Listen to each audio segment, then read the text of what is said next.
Je trouve que la capacité à analyser la place des uns et des autres en sciences dans ce pays est mauvaise. Si on vous demande quels sont les 10 meilleurs chercheurs français, les gens ne le savent pas. Nous ne validerons un vaccin que s'il n'y a pas de traitement qui marche. D'accord ? Donc ce qui explique quand même en partie aussi la guerre contre l'hydroxychloroquine, parce qu'il faudra bien il y en a quelques-uns, il y a quelques malins là qui commencent à faire l'investigation. Comment expliquer cette guerre complètement folle, complètement délirante contre l'hydroxychloroquine? Comment est-ce qu'on peut même défendre l'idée qu'un médicament qui a été pris par 2 milliards de personnes est devenu, en 2020, toxique? Comment on peut défendre simplement cette idée? Comment ça a pu être défendu dans les plus grands journaux médicaux du monde? Comment c'est possible? Est-ce que tout le monde vous savez, c'est l'hypothèse de Bernard-Henri Lévy, tout le monde est devenu fou avec ce truc? Est-ce que ce sont des intérêts financiers tellement monstrueux? Est-ce que c'est que nous n'avons plus de bon sens? Est-ce que c'est que nous sommes incapables de regarder ce qui s'est passé dans le passé? Est-ce que c'est, moi je pense, une de mes théories, c'est que comme on vit dans un monde qui croit au progrès continu, on ne s'est pas rendu compte que beaucoup de choses pouvaient devenir obsolètes, mais pas les molécules chimiques. Il faut arrêter une bonne fois pour toutes le mythe de la dangerosité de l'hydroxychloroquine, c'est un fantasme.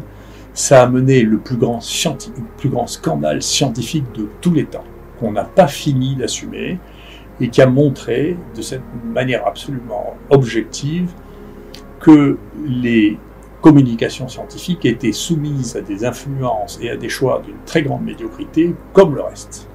Et récemment encore, je peux vous dire, il y a 2 éléments sur lesquels je sais qu'il y a eu des éléments de censure dans le Lancet qui montraient de manière statistique que d'une certaine manière le tabac protégeait contre le Covid. Peut-être que c'est bien sûr, je ne peux pas imaginer que le bénéfice du tabac soit supérieur au risque qu'il a, mais de censurer une donnée scientifique d'observation, ça n'est pas le rôle d'un journal scientifique. Chacun reste à sa place, les scientifiques font de la science, les politiques font de la politique.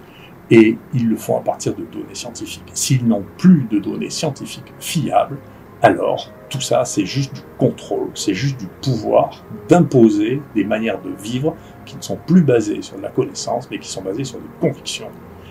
Et ça n'a plus rien à voir avec ce que nous faisons.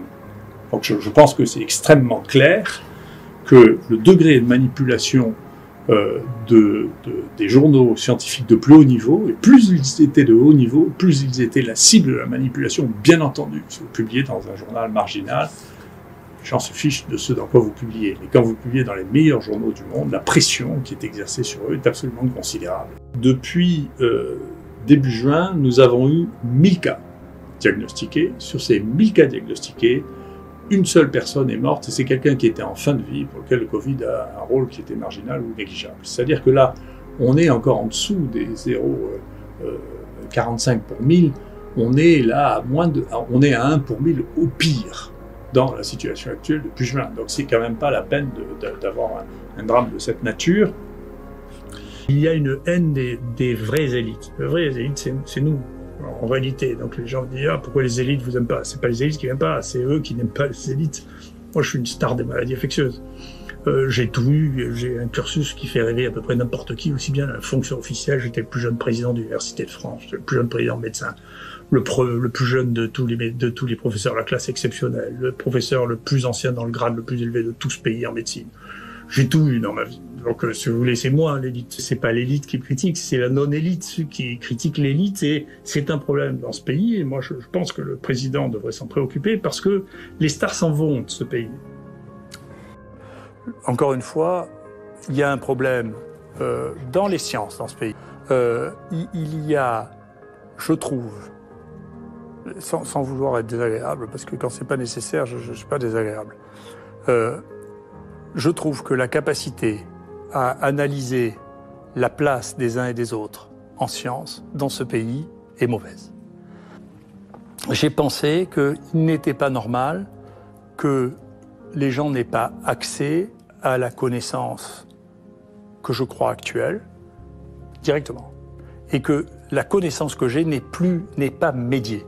Donc, et on le voit dans cette crise. Je considère que d'avoir le droit d'être intelligent fait partie d'une minorité en danger actuellement. Donc le fait, et je maintiens ça, Et on le voit bien avec cette histoire de chloroquine, des gens qui sont censés être intelligents ont d'un coup des réactions passionnelles sur la chloroquine à propos de Trump, et je pense que c'est des réactions d'imbéciles. Je pense qu'on a le droit d'être intelligent, c'est-à-dire on a le droit de... Chaque fois qu'on dit quelque chose, ça ne témoigne pas du fait que l'on est de gauche ou de droite ou de ceci ou de cela. On a le droit d'être subtil, on a le droit d'être intelligent et on a le droit d'expliquer. Parce que les gens qui se sont appropriés cette maladie techniquement ont décidé qu'il n'y a qu'eux qui étaient capables de faire les tests. La France a été le pays dans lequel on a fait le moins de tests. Et donc, on n'a pas fait les tests, donc on ne pouvait pas faire les diagnostics. Et donc, il a fallu créer des critères cliniques pour dire il y a ceux-là qui doivent être diagnostiqués. Et en plus de ça, on ne peut pas les traiter puisqu'on fait les essais thérapeutiques. Donc une fois qu'on a dit on ne peut pas diagnostiquer, on ne peut pas traiter, effectivement les choses commencent à devenir compliquées. Il se passe un truc où il y a 3 Chinois qui meurent et ça fait une alerte mondiale, l'OMS s'en mêle, ça passe à la radio, à la télévision. S'il y a un bus qui tombe au Pérou, on va dire les accidents de la route tuent de plus en plus, tout ça est fou. C'est-à-dire qu'il n'y a plus aucune lucidité. Je sais pas, les gens n'ont pas de quoi s'occuper, alors on cherchait en Chine de quoi avoir peur, parce qu'ils n'arrivent pas à regarder ce dont ils pourraient avoir peur en restant en France. Voilà, c'est pas sérieux. Et si vous voulez, encore une fois, il faut laisser le temps au temps. Si vous regardez en Chine l'effet du Covid sur la mortalité en Chine, vous verrez que c'est peanuts.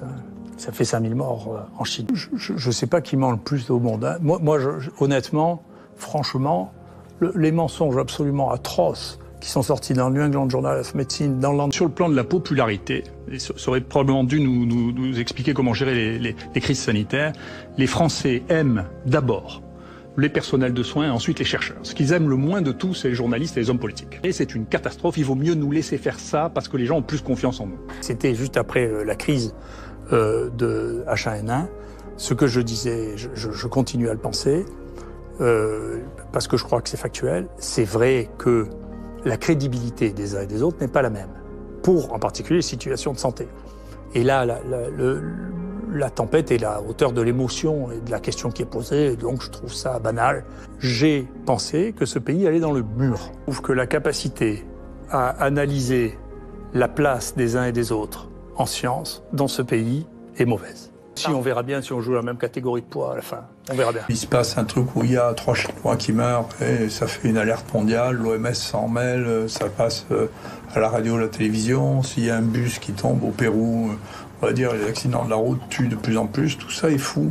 C'est-à-dire qu'il n'y a plus aucune lucidité. Je sais pas, les gens n'ont pas de quoi s'occuper, alors on cherchait en Chine de quoi avoir peur, parce qu'ils n'arrivent pas à regarder ce dont ils pourraient avoir peur en restant en France. Voilà, c'est pas sérieux.